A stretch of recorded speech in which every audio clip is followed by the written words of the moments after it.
Je te souhaite la bienvenue. Aujourd'hui, j'ai le plaisir d'être avec Nicolas Nicopen pour les intimes. Nico qui organise le sommet de la connaissance de soi. Donc, Nico, déjà, un grand merci d'être avec nous. Ben, merci à toi, Siegfried, et très heureux d'être ici avec vous. On va rentrer dans le cœur du sujet. Nicolas, quel est l'intérêt, quel est le bénéfice pour un profil haut potentiel ou les hypersensibles doués? Quel est le bénéfice d'avoir cette connaissance de soi? À quoi ça sert en fait d'aller creuser dans notre fonctionnement? C'est une bonne question parce qu'on n'a pas tendance à avoir ce réflexe d'aller chercher sur de la connaissance de soi. Déjà, on va se poser la question, c'est quoi la connaissance de soi? Alors, la connaissance de soi, c'est, bon, le mot le dit lui-même, connaissance, recherche, apprentissage et de l'intérieur de son être. Donc, ce qui est intéressant avec la connaissance de soi, c'est que on va aller creuser, on va aller chercher à comprendre, à découvrir, à aller dans la découverte, c'est même plus que ça, c'est la découverte d'un monde. Et ce monde, c'est notre monde intérieur. Donc ça, c'est Mhm. vraiment l'idée de la connaissance de soi. Si on reprend le sujet de la douance, du haut potentiel et, on va dire, différents types d'intelligence, on se rend compte qu'il y a une tendance à certaines personnes de se poser beaucoup de questions. Et tout particulièrement, beaucoup de questions sur le monde, sur les autres et aussi sur soi-même. Et c'est là où la connaissance de soi vient justement avec tout son intérêt, c'est que là, on va dire, la discipline en elle-même va apporter des réponses. C'est-à-dire qu'on peut se questionner pendant des années et des années sur des sujets en particulier. Est-ce que je suis plutôt introverti? Pourquoi je suis timide? Pourquoi ceci? Pourquoi cela? Pourquoi je ne fonctionne pas comme les autres? Et là, c'est une réflexion, c'est un travail, un voyage interne, mais un voyage interne qui est un peu comme si tu es perdu dans une forêt et tu cherches finalement la sortie de cette forêt, mais tu n'as pas le plan. Et à un moment donné, même si tu as le plan, tu ne sais pas à quel endroit du plan tu es. Mhm. Donc, la connaissance de soi, c'est vraiment apporter des outils, apporter des approches, apporter toute une méthodologie qui va te permettre de te dire, OK, tu es perdu dans la forêt. La forêt, ici, tu te retrouves à peu près à cet endroit-là de la forêt. Et là, le plan peut t'aider à aller dans telle ou telle direction. Tu vas voir, si tu vas un peu plus loin dans la forêt, tu vas avoir un magnifique bosquet où tu vas avoir un endroit qui est très joli avec un joli fleuve, voire même tu vas pouvoir sortir de la forêt. Et la connaissance de soi, c'est vraiment pas, je dirais pas cette discipline parce que ce sont une série, ce sont tout un univers de disciplines qui permettent cette connaissance de soi. Ne serait-ce que par exemple découvrir que on est plutôt à tendance au potentiel, ou quel que soit le nom qu'on va y mettre derrière, eh bien c'est déjà un travail de connaissance de soi. Et c'est déjà la découverte de pistes, d'outils qui permettent de trouver justement des réponses que finalement on va trouver en faisant une introspection, mais aussi en ayant un retour extérieur qui permet de dire c'est là où et toi tu te retrouves à tel endroit, tu fonctionnes de telle façon, et en fonction de ça, eh bien, telle direction est la plus saine et la plus juste pour toi. J'aime bien l'analogie de la carte que tu viens de donner là. C'est vrai que c'est super intéressant parce que en général, et je te rejoins dans ce que tu viens de me dire, on essaie de trouver des solutions, quand on va pas bien ou quand on veut atteindre des objectifs, en général, on va chercher à l'extérieur, on va demander de l'aide à Ouais. quelqu'un, on va trouver une solution, trouver un problème qui est de l'extérieur, mais on ne pense pas automatiquement à aller découvrir la carte qu'on a à l'intérieur de soi. Donc, j'aime beaucoup cette analogie, la métaphore de la carte. Et donc, OK, connaissance de soi, donc c'est la carte, on va chercher à explorer la carte à l'aide d'outils, tout ça. Euh, Comment on fait en quelque sorte quand on a un profil au potentiel ou hypersensible, un atypique, on va dire, Mm. et qu'on se pose des questions comme ça, qu'est-ce qu'on fait? Je décroche le téléphone, j'appelle un psychologue, tu vois, quels seraient tes conseils pour aller explorer justement cette carte-là par rapport aux besoins que peut avoir un haut potentiel en hypersensible? Alors c'est toujours difficile de répondre à cette question parce qu'en fait, bah, si on Alors, je te reprend... coupe, hein, en dehors d'aller voir le sommet de la connaissance, puisque le sommet de la Ouais, connaissance, il y aura les infos sous la vidéo, mais on peut aller explorer le sommet de la connaissance, on en parle beaucoup. Mais voilà, quel serait pour toi le premier pas à faire? tout à fait. On va reparler après de toute façon.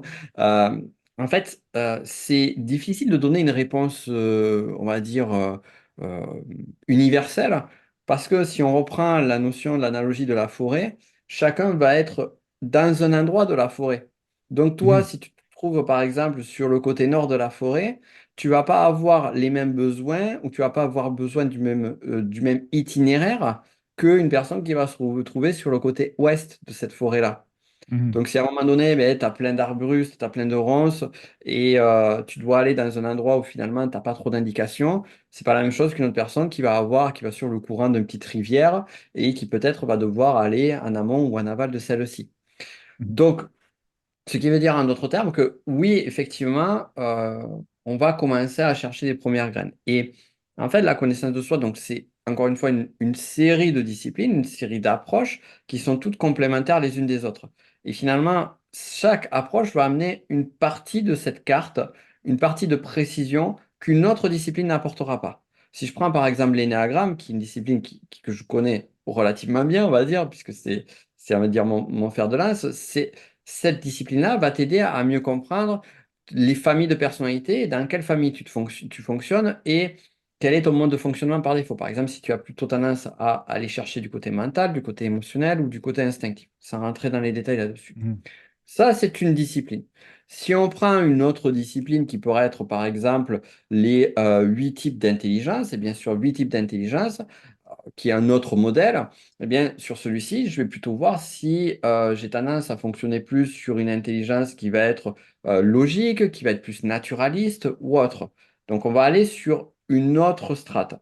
Si je vais aller, tu parlais, par exemple, d'aller voir un psychologue, d'aller voir un thérapeute, eh bien, ces personnages, chacun, et selon leur sensibilité, va me faire découvrir telle ou telle chose sur moi. Peut-être par exemple, un hypnothérapeute va me faire travailler peut-être plus sur mon inconscient, sur voir bien quelles sont les empreintes de mon passé, quelles sont... et d'ailleurs, sur le sommet de la connaissance de soi, je renvoie à ta conf sur la notion de valeur, découvrir quelles sont mes valeurs fondamentales, qu'est-ce qui est important pour moi. Donc là aussi, c'est une boussole fondamentale. De l'autre côté, on va avoir d'autres personnes qui vont avoir des approches plus comme, par exemple, sur l'EFT ou qui vont travailler plus sur l'approche émotionnelle. Donc, arriver à mieux comprendre mes émotions, arriver à mieux les gérer. Et en fait, c'est à chaque fois, on va gratter petit à petit un côté de l'autre et on va amener plus de précision et plus finalement de clarté sur soi. Alors, on se pourrait Mhm. se dire, est-ce qu'il faut absolument connaître toutes ces disciplines-là? Dieu merci, non. Parce que, en fait, finalement, chacune de ces disciplines, je les vois comme, j'appelle ça des grilles de lecture. C'est-à-dire que la réalité, pour nous, en tant qu'être humain, nous est inaccessible. La réalité en tant que telle, la absolue. Par contre, on va avoir une façon de voir la réalité qui va être biaisée. Par exemple, si je regarde, si nous, toi et moi, on se retrouve dans un même lieu et on regarde un même paysage, eh bien, on va pas forcément regarder les mêmes choses. Ne serait-ce que par la couleur de nos yeux, on va pas forcément avoir la même teinte de couleur. On va pas forcément porter notre attention sur chaque chose. Nos sens, on va peut-être, toi, tu utiliseras peut-être le sens visuel, moi, peut-être plus le sens auditif ou kinesthésique. Mhm. Donc déjà, on se rend compte que notre façon de percevoir la réalité, elle est biaisée, elle est limitée et elle est unique à chacun d'entre nous. Et donc, ces différentes grilles de lecture nous permettent de capter un petit peu plus de cette réalité-là, sauf que cette réalité-là, c'est pas la réalité extérieure, mais la réalité intérieure. Mhm. Et la vraie grande différence en termes de connaissance de soi, entre le monde extérieur et le monde intérieur, c'est que le monde extérieur, c'est un monde qu'on va pouvoir percevoir de façon objective, tu vois, avec des données, de l'analyse. Le monde intérieur, et c'est ça souvent que les sciences dures ont du mal à percevoir, c'est que c'est une réalité qui est subjective. Donc, comme elle est subjective, c'est difficile de monitorer, c'est difficile de mesurer. Si tu fais de la psychologie sociale, oui, tu vas pouvoir faire de la mesure plus facilement. Mais lorsque c'est sur une individualité, c'est difficile d'avoir finalement une solution unique ou finalement dire voilà, tout le monde ou les personnes qui sont sur tel ou tel mode de fonctionnement vont être de telle ou telle façon. Et on le voit par exemple sur les atypiques, c'est difficile de catégoriser finalement. Mhm. Il y a toujours, tu en parlais toi-même, c'est un spectre Mhm. qui, qui, qui est présent. Et donc finalement, en fait, c'est à l'intérieur de nous qu'on va pouvoir savoir à un moment donné où est-ce qu'on se trouve, où est-ce qu'on se place et avec ces grilles de lecture à trouver un peu plus de quoi alimenter. Je ne sais pas si j'ai répondu à ta question, parce que je suis parti un peu Si, dans si, tous au les sens. contraire, c'est une très bonne réponse. En plus, ça me fait une très belle transition parce que tu parles de grilles de lecture, d'avoir plusieurs grilles de lecture. Et justement, dans le sommet de la connaissance que tu organises et pour lequel j'ai plaisir d'avoir fait aussi une conférence, Ouais.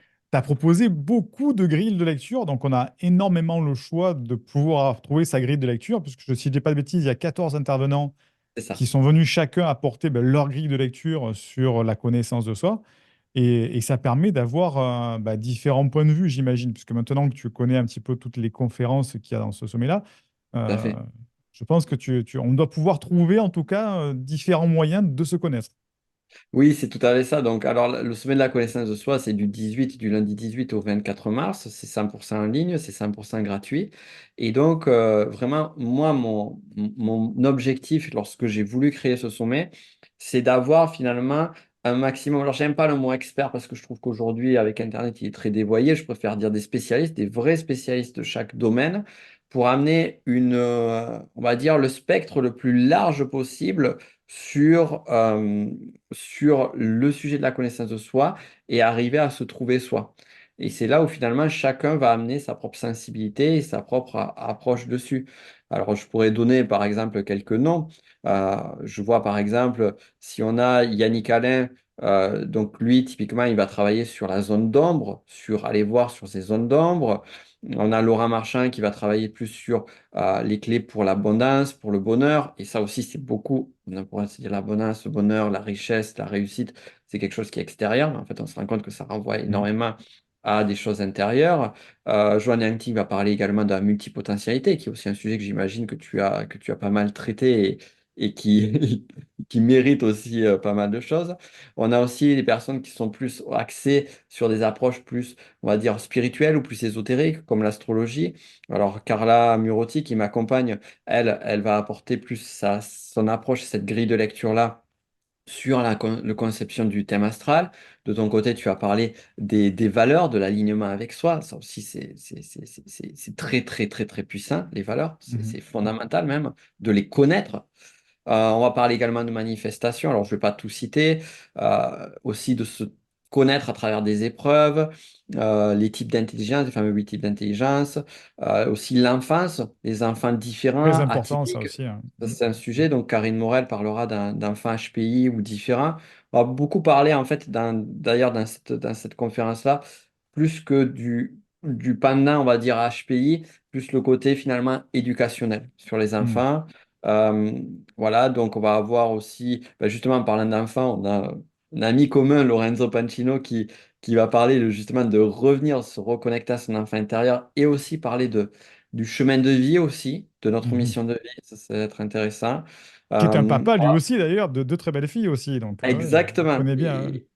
Exactement. Et ce côté père est très fort chez lui aussi, comme pour nous deux d'ailleurs.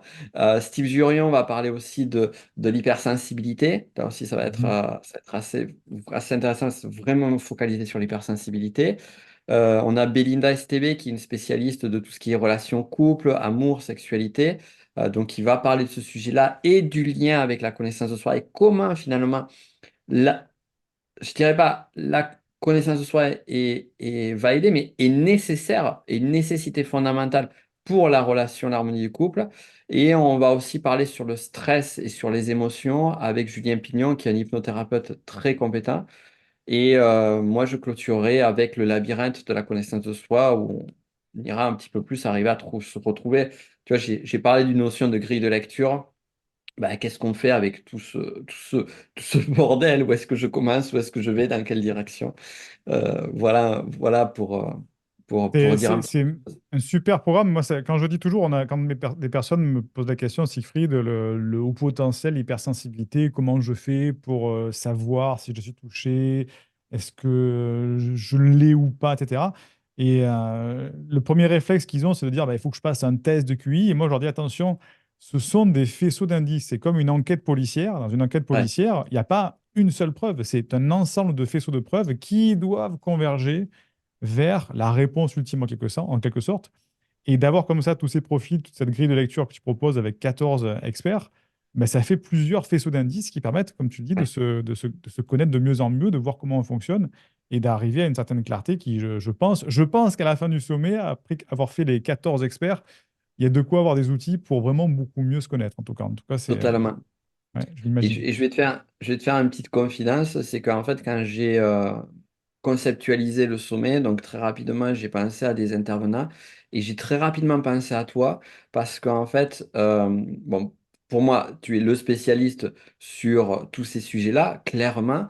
Et aussi au-delà de ça, c'est que finalement, les personnes qui sont dans ces notions d'hypersensibilité, d'atypique, de haut potentiel, de zèbre, quels que soient les mots, parce qu'il y a, il y a une pléiade de mots et de terminologie derrière ça, ce sont des personnes qui, clairement, ont ce sujet de se connaître, de savoir quels sont, qui est à vif. Vraiment, quand je dis à vif, je, je sais de quoi je parle, je dirais, parce que c'est quelque chose qui me touche tout particulièrement. Et, euh, et donc, c'est pour ça que c'était nécessaire d'en parler et de parler justement de la partie mentale, avec les types d'intelligence, de la partie émotionnelle, l'éducationnel aussi avec les enfants. Donc, c'est pour ça que j'ai la multipotentialité. Donc, c'est pour ça qu'il y a quand même un pan qui est assez présent autour de thématiques qui vont parler à des personnes qui se sentiront concernées sur ces sujets-là. Un magnifique programme. Donc, pour ceux qui veulent en savoir plus, il y a les liens qui sont en description sous la vidéo ou en description dans le podcast, puisqu'on diffuse aussi au format podcast. Donc, n'hésite pas à aller réserver ta place qui est offerte. Elle est offerte et ça se passe donc du 18 au 24. 24 mars. Donc, ne Une tarde pas semaine. parce que voilà, c'est que sur Oui. une semaine. Le principe, est-ce que tu peux donner quelques informations sur le Oui, principe, comment ça se passe en direct, pas en direct, combien de temps on a? C'est tout à fait. Alors, ce sont des masterclass préenregistrés et les masterclass vont être disponibles pendant 24 heures. Tous les jours, il va y avoir deux masterclass qui vont se débloquer. Donc, une masterclass à midi et une masterclass à 20 heures le soir. Et de toute façon, en vous inscrivant, vous aurez vous recevrez le programme. Et sur donc, ces différentes masterclass, elles seront accessibles pendant 24 heures. Donc, au moment de la sortie. Donc, c'est pour ça qu'il faut vraiment être assidu sur les masterclass. Après, certaines personnes, s'ils veulent aller plus loin, il y a un coffret qui permet justement de pouvoir avoir ad vitam aeternam ces masterclass et d'autres choses en plus de cela. Mais vraiment, sur les personnes qui veulent juste pour l'instant être concentrées sur le sommet lui-même, voilà, donc à partir de ça, ça démarre le lundi 18 à midi avec la première masterclass. Ça finira le dimanche 24 à 20 heures avec la dernière masterclass. Ok, alors j'enfonce le clou pour ceux qui n'auraient pas compris. Il ne faut pas être obligé d'être là à midi pour appuyer sur le bouton, hein. On a C'est 24 heures. vrai. Elles sortent à midi parce que je sais qu'il y en a déjà certains qui vont dire oui, mais je suis pas là à midi, je vais rater. Ça dure 24 heures, donc on peut le regarder le soir tranquillement, Voilà, après le c'est repas ou ça. un truc comme ça.